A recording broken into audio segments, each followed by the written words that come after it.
Hello, everyone. Good afternoon. It's your favorite book publisher, Marvelous Chukwemeka. I've been very busy. I've not been able to meet up with reading the books, because I have exams and series of meetings in preparations for our book festival.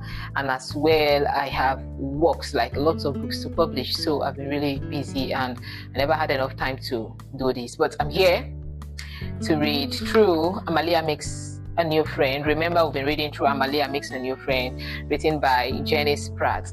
Amalia is that little girl who met Vova. Her teacher, Mr. Boles, introduced them to a program where they get to meet international students, students that are not in their country. So fortunately, they are meeting with students in the Ukraine, and Amalia is in the US, right? So she happened to meet with Vova, but they are still exchanging letters. They've not met physically.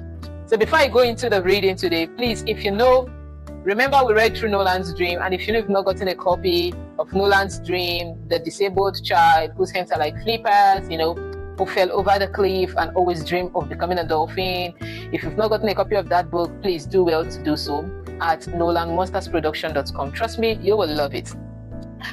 And Amaliagha Makes a New Friend. It's an interesting book. It's educational, it's motivational, and it's fun. So don't forget to visit janpratt.com to get a copy of this book. Okay, we stopped at where Amalia got a letter from Vova, and now she's writing her own letter to send to Vova. All right, so she says, "Dear Vova, it was wonderful to finally get your letter. I love the flowers on the envelope. It looks like the real thing. I looked up a picture of that flower in a book. I believe you'll be a great artist because your pictures looks just like the one in the book.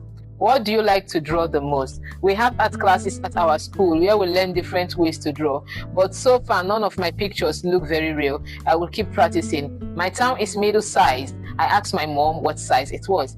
All the farms I know of are outside of the town in the country. We have 2 stores to buy food, but we have to drive to them in our car. Most people have cars. I am lucky because I live close to my school and I can walk. My house is a 3-bedroom house with a living room, kitchen and dining room, where our table is for eating, and a garage where we keep our car. Our backyard is next to some woods where I love to play.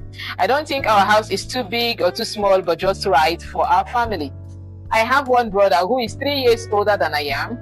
He mostly just hangs out with his friends and skateboards, rides his bike around town, or plays video games. I think he's kind of boring. I do see some big houses in our town, but my friends and I live in just plain old houses. Here is what our house looked like." So she drew a picture of what their house looked like, right? This is it. You can't see it clearly, so you need to get a copy of this book, honestly. "What does your house look like?" The letter continues. "Do you share a room with your sister? What games do you play on Sunday? How big is your village? Do your baba and dada live in the same house or in the same village? Do you have any animals on your farm?